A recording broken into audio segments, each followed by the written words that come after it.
الله أكبر الله أكبر الله أكبر الله أكبر أشهد أن لا إله إلا الله أشهد أن لا إله إلا الله أشهد أن محمدًا رسول الله أشهد أن محمدًا رسول الله حي على الصلاة حي على الصلاة حي على الفلاح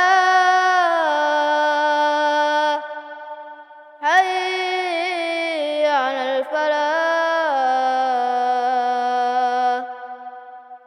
الله أكبر الله أكبر لا إله إلا الله.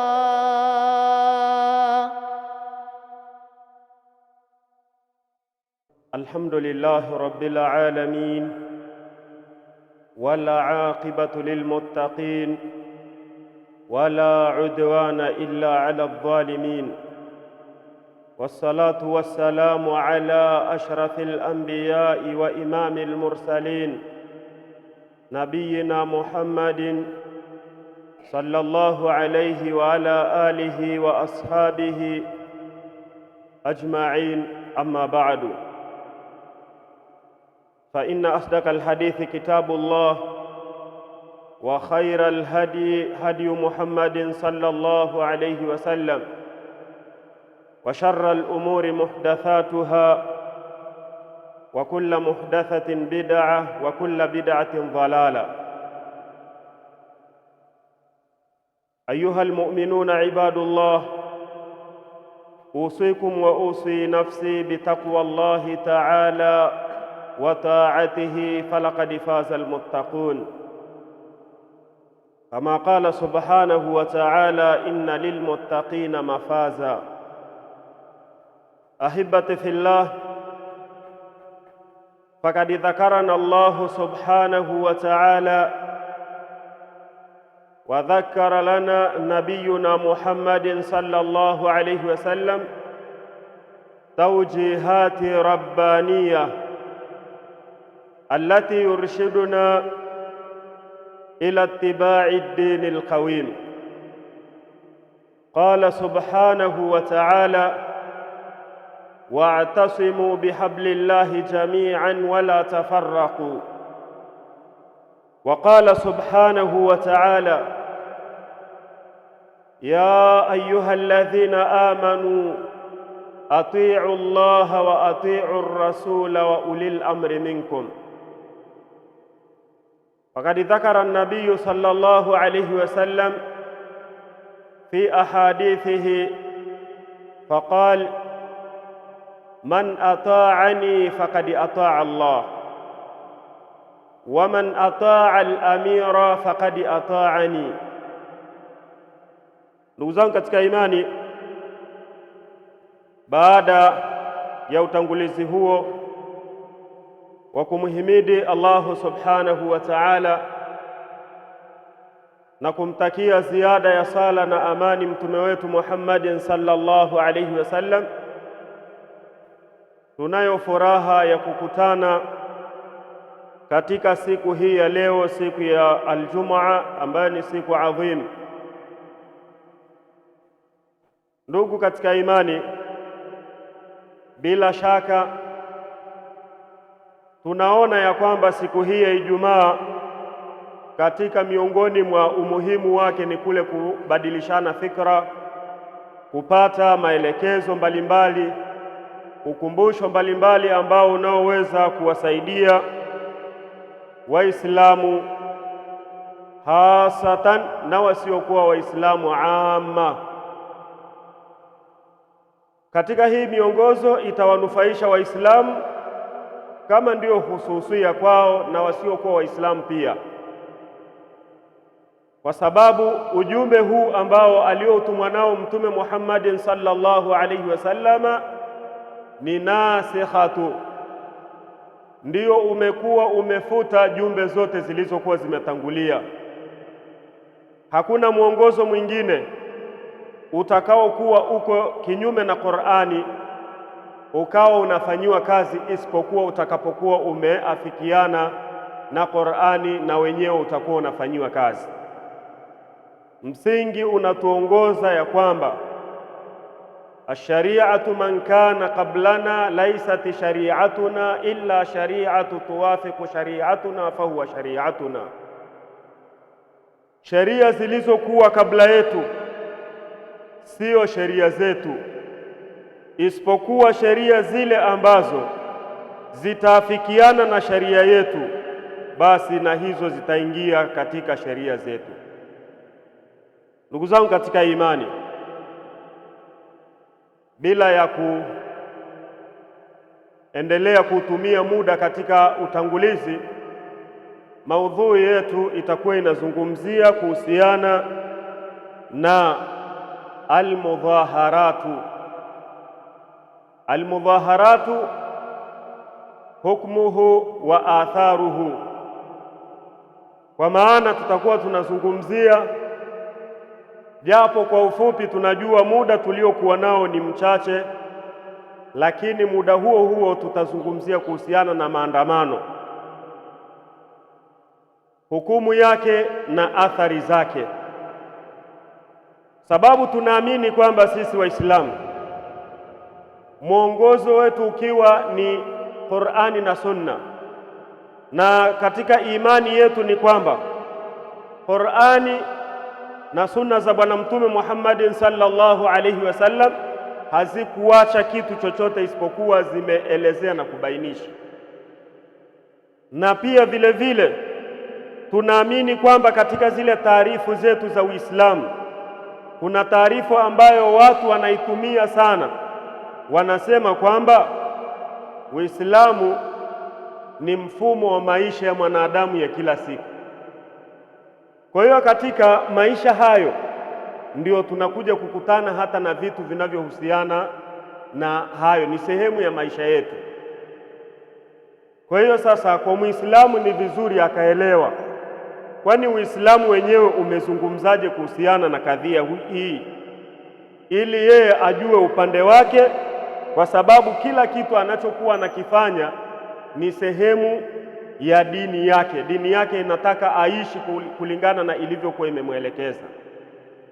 Ndugu katika imani, hatutoi maana sana kuhusiana na jambo hili, kwa sababu linajulikana kwamba tunapopata kusikia habari ya maandamano, maana yake tuna maana ya tunavyofahamu ni watu kutoka aidha ni mabarabarani, njiani, au kwenda kwenye ofisi husika kwa ajili ya kwenda kufikisha zile hoja zao, malalamiko yao na yale wanayokuwa wanahitaji.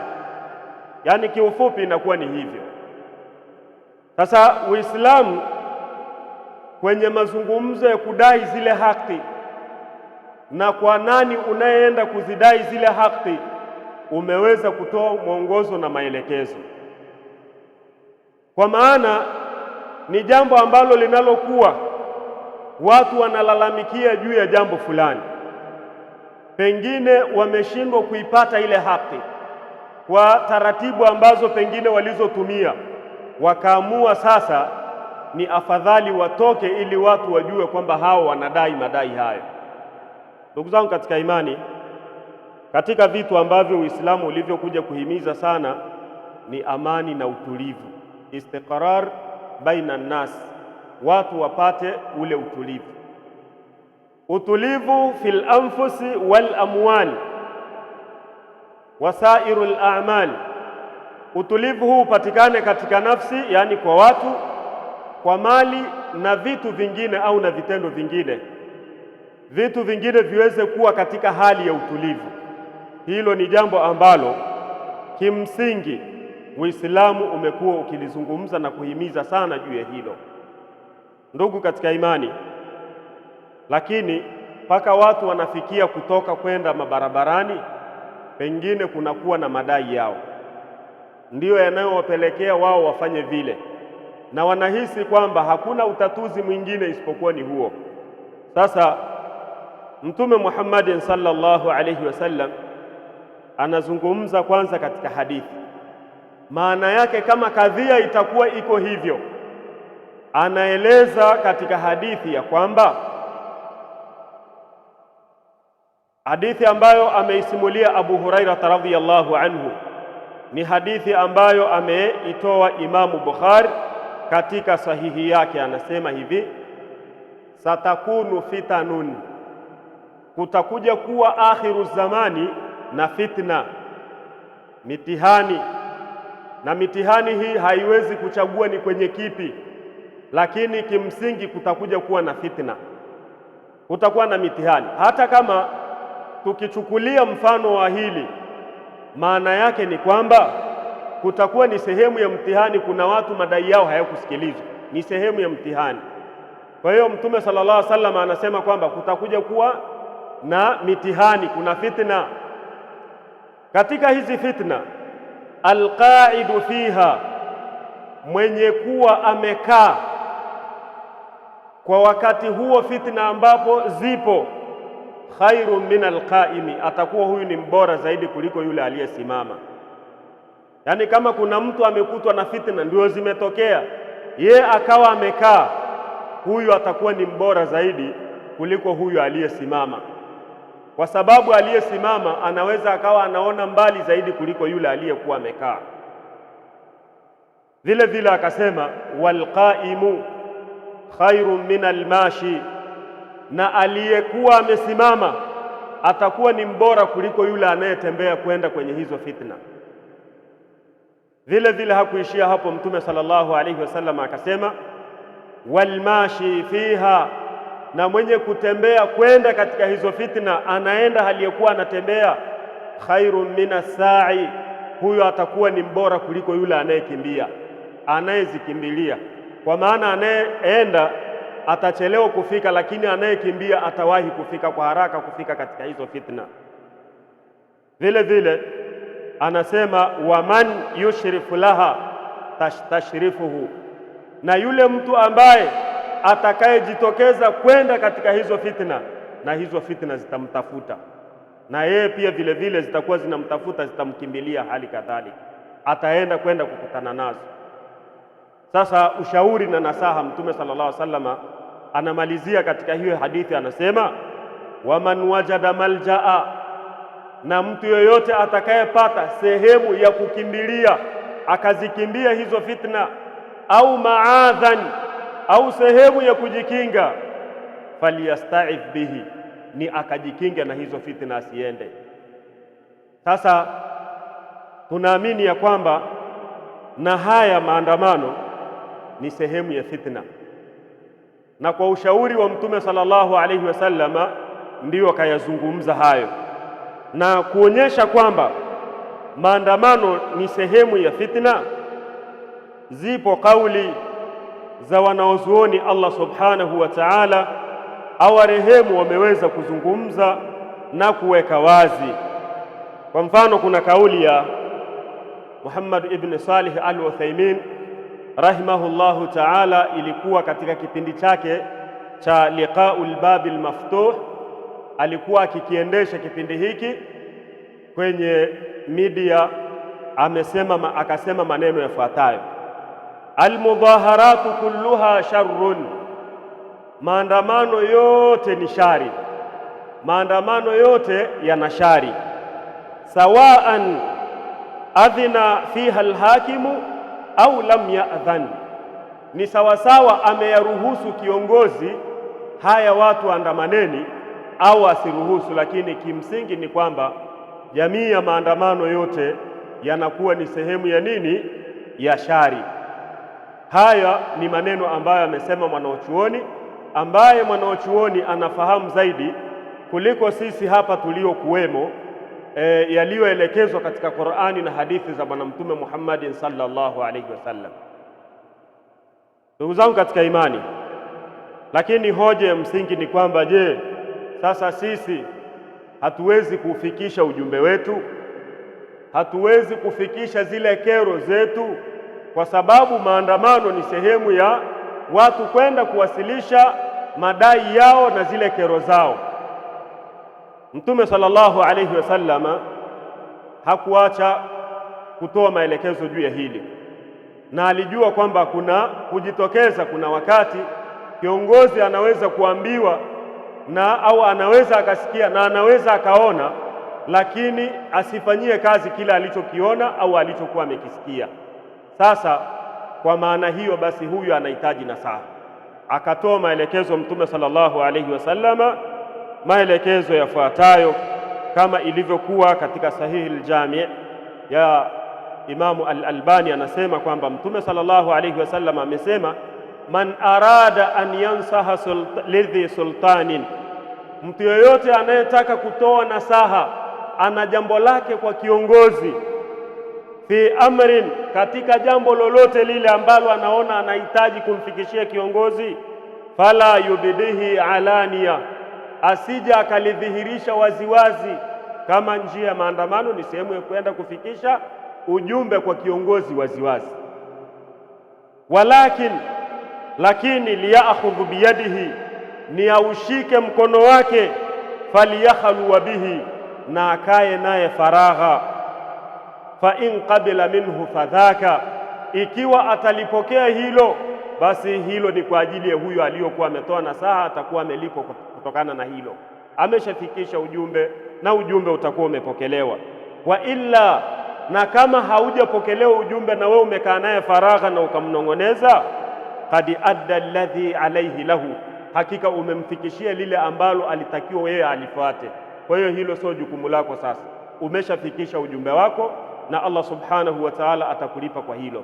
Kwa hiyo tunasema na maandamano ni sehemu ya kwenda kufikisha ujumbe kwa wazi, na wanasema pia nasaha utakapokuwa umezifanya kwa kiongozi kwa wazi, inakuwa sio nasiha, bali inakuwa ni fadhiha, inakuwa ni sehemu ya kumfedhehesha, wala si sehemu ya kumnasihi. Ndugu zangu katika imani, pana maneno ambayo Abdullah ibn Mas'ud radhiyallahu anhu ameyasema kuhusiana na kadhia hii. Hawa ndio salafi al-umma, ndio wema waliokuwa wametangulia. Wao wamepata mafundisho yaliyokuwa bora zaidi kutoka kwa mtume wa Allah subhanahu wa ta'ala, akifafanua Qur'ani, akifundisha zile hadithi zake.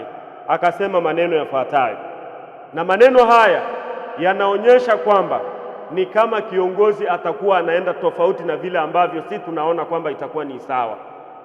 Na bila shaka wale ambao wanaotaka kuyafanya maandamano, na miongoni mwa dhamira zao ni kuona kwamba kuna namna ambayo viongozi hawaendi sawa. Abdullah ibn Mas'ud radhiyallahu anhu anasema, inna hadha sultana qad ibtulitum bihi, hakika huyu kiongozi nyinyi mmeshapewa mtihani. Hakika huyu kiongozi atakayekuwa wa namna hii, nyinyi mmeshakuwa mmepewa mtihani, atakuwa ameshapewa mtihani kwenu nyinyi. Fa in adala kana lahu al-ajru, kama atafanya uadilifu katika uongozi aliokuwa amepewa na imekuwa ni mtihani kwenu nyinyi, basi atakuwa amejipatia malipo. Wa alaikumus shukru, na jukumu lenu nyinyi ni kumshukuru Allah subhanahu wa ta'ala kwa kuwapatia kiongozi ambaye amekuwa ni mwadilifu. Lakini pia vile vile akasema, wa injara, na kama ataenda kinyume, kwa maana atakuwa si mwadilifu, kana alaihi alwizru, madhambi yatakuwa ni juu yake, wa alaikumus sabru, na ni juu yenu au jukumu lenu nyinyi ni kuvumilia, kuwa wavumilivu na kutumia njia zile zile za kufikisha ujumbe ambazo tumezitaja katika hadithi iliyokuwa imetangulia.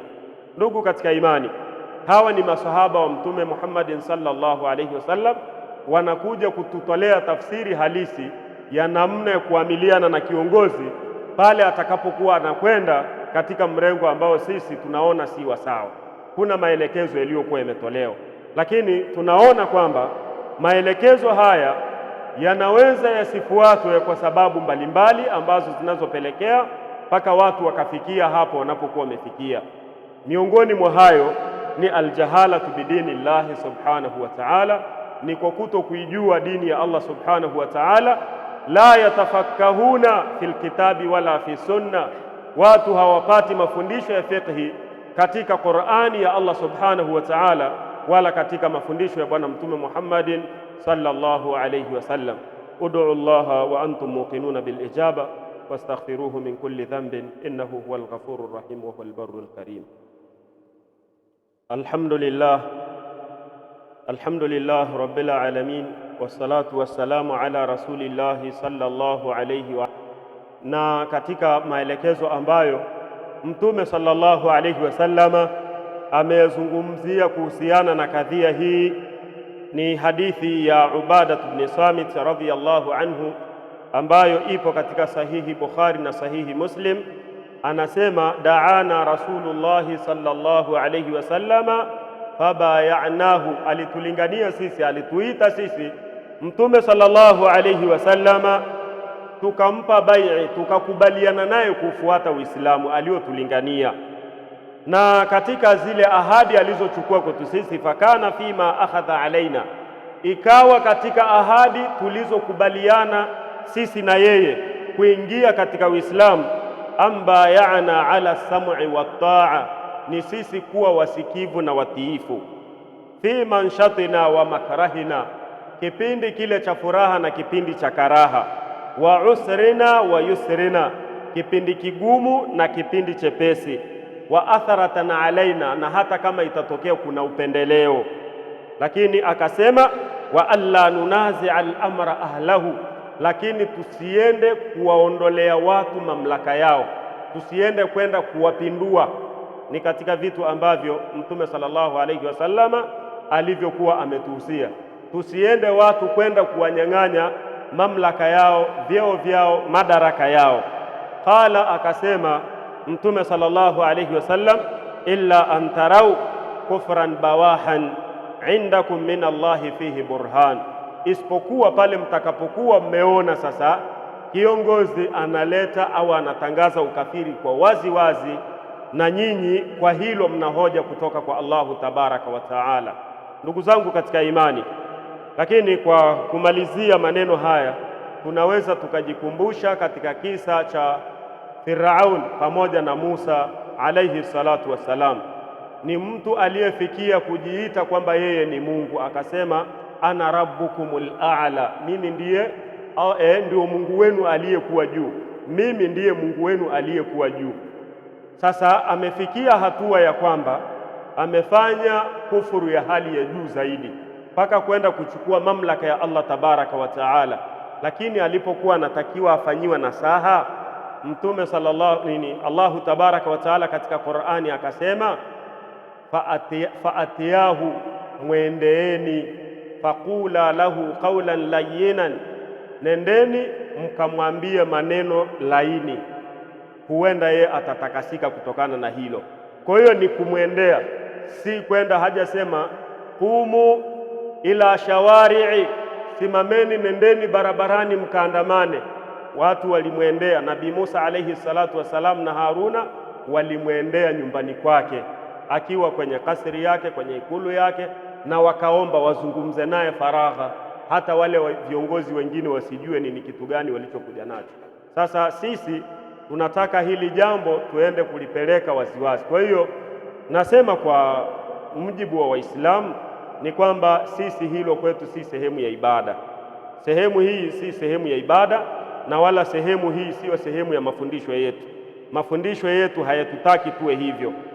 Jambo liliokuwa bora ni kuhakikisha kwamba katika sisi Waislamu tuna viongozi wetu wa juu, tuna wasomi wetu, tunaweza kuwa na ajenda, na hizo ajenda tukawatuma hao wawakilishi wakaenda wakazungumza na hao viongozi kwa ngazi iwe ya wilaya, ya mkoa, ya taifa, na ujumbe wetu ukafika na ukafanyiwa kazi, lakini si kutoka mabarabarani, kwa sababu athari zinazokuja kutokea zinakuwa ni nyingi. Mtume sallallahu alayhi wasallama amesema, man ata'ani faqad ata'a Allah, atakayenitii mimi huyu ndio aliyemtii Allahu subhanahu wa ta'ala. Wa man ata'a al-amira, na atakayemtii kiongozi, faqad ata'ani, hakika huyo atakuwa amenitii mimi pia. Sasa taa yako ukiunganisha itakuwa moja kwa moja umemtii Allahu subhanahu wa ta'ala. Allahumma salli ala Muhammad wa ala ali Muhammad kama sallaita ala Ibrahim wa ala ali Ibrahim, wa barik ala Muhammad wa ala ali Muhammad kama barakta ala Ibrahim wa ala ali Ibrahim innaka Hamidum Majid. Allahumma ighfir lil mu'minina wal mu'minat wal muslimina wal muslimat al ahya'a minhum wal amwat. ربنا تقبل منا إنك أنت السميع العليم وتب علينا يا مولانا إنك أنت التواب الرحيم برحمتك يا أرحم الراحمين. وصلى الله على نبينا محمد وعلى آله وصحبه أجمعين والحمد لله رب العالمين.